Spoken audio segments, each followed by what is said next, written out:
कि हिना थे एक बार गौतम बुद्ध का एक अनुयायी जो कि सालों से गौतम बुद्ध के आश्रम में आ रहा था।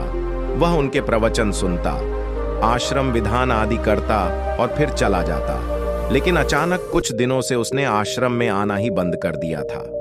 यह बात गौतम बुद्ध ने एलियनों की एक दिन जब गौतम बुद्ध उस गांव से भिक्षा मांगकर वापस लौट रहे थे तो रास्ते में उस अध्याय का घर भी पड़ा। बुद्ध उसके घर के अंदर चले गए।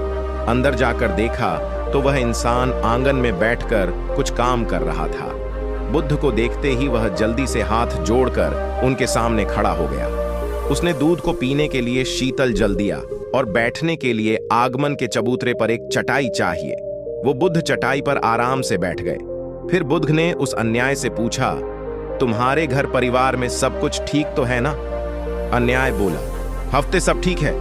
बुद्ध ने पूछा, फिर तुम्हें आजकल आश्रम में आना क्यों छोड़ दिया?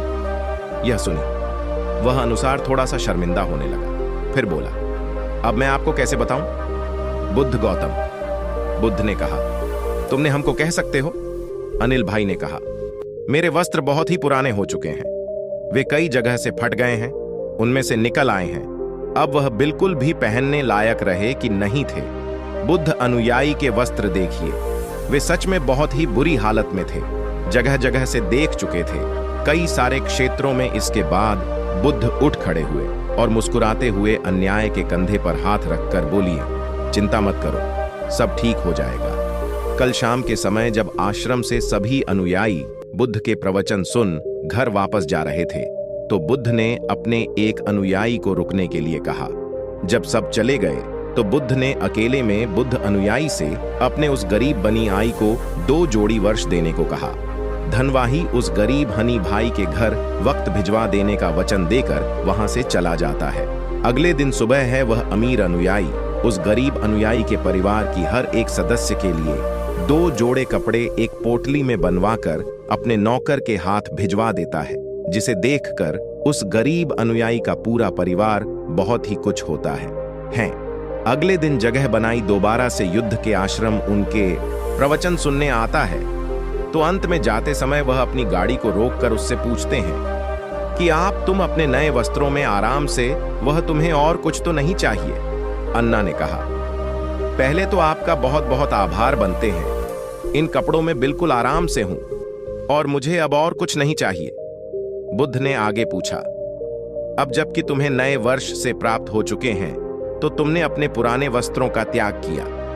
अनुयायी ने कहा, हमारा परिवार अब से उन्हें बिस्तर में बिछाने और ओढ़ने के काम मिलेगा। अब हम उन्हें पढ़ने की तरह उपयोग मिलेंगे। बुद्ध ने कहा, फिर तुमने अपनी पुरानी और नहीं किया? अनुयायी ने कहा, बुद्ध मैंने उसे अपने घर की खिड़कियों में पर्दे की तरह लगा दिया है। उसने कहा, तो क्या तुमने पुराने पर्दे फेंक दिए? अन्याय बोला, नहीं बनते। अब मैं उन परिंदों के छोटे छोटे टुकड़े करके उनका उपयोग रसोई में गर्म बर्तनों को तैयार नहीं और अपने के लिए कर रहा हूं। बुद्ध ने पूछा, तो फिर तुमने रसोई के पुराने कपड़ों का क्या किया? अन्याय ने कहा, अब मैं उनका उपयोग घर में पोछा लगाने के लिए करूंगा। बुद्ध ने कहा, तो फिर तुम्हारे पुराने पूछे का क्या हुआ? अनिल भाई ने कहा, बुद्ध वह पुराना पोछा इतना तार तार हो चुका था कि अब उसका कुछ भी नहीं किया जा सकता था, इसलिए मैंने उसको अच्छे से एक धागा अलग करके दिए के लिए बाध्य बना ली। उन्हीं में से कुछ बातें दिनांक मैंने आश्रम में दान कर दिए हैं, जो अब आज रात से आपके कक्ष में प्रकाशित होंगी। यह सुन बुद्ध अनुयायी से संतुष्ट हो गए। वह इस बात से बहुत खुश थे कि उनका शिष्य वस्तुओं को बर्बाद नहीं करता, बल्कि उनका सही से उपयोग करना जानता है।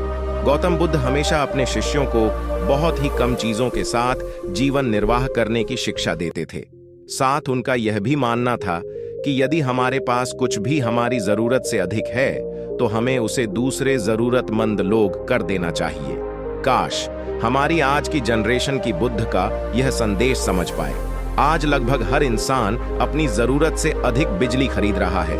केवल लोगों की देखा देखी, मैं और दूसरों को शॉप करने के चक्कर में आजकल पुरानी चीजों को रिमूव करना तो दूर की बात है, हम लाई हुई नई चीजों को ही पूरी तरीके से यूज नहीं कर पाते। इसका एक कारण यह भी है कि आज की इस मॉडल दुनिया में हर रोज नई चूड़ियां इन्वेंट हो रही हैं, जिससे बहुत ही जल्द है चीजों का टेंशन खत्म हो जाता है और दूसरी नहीं प्रकार की वस्तु चलन में आ जाती है।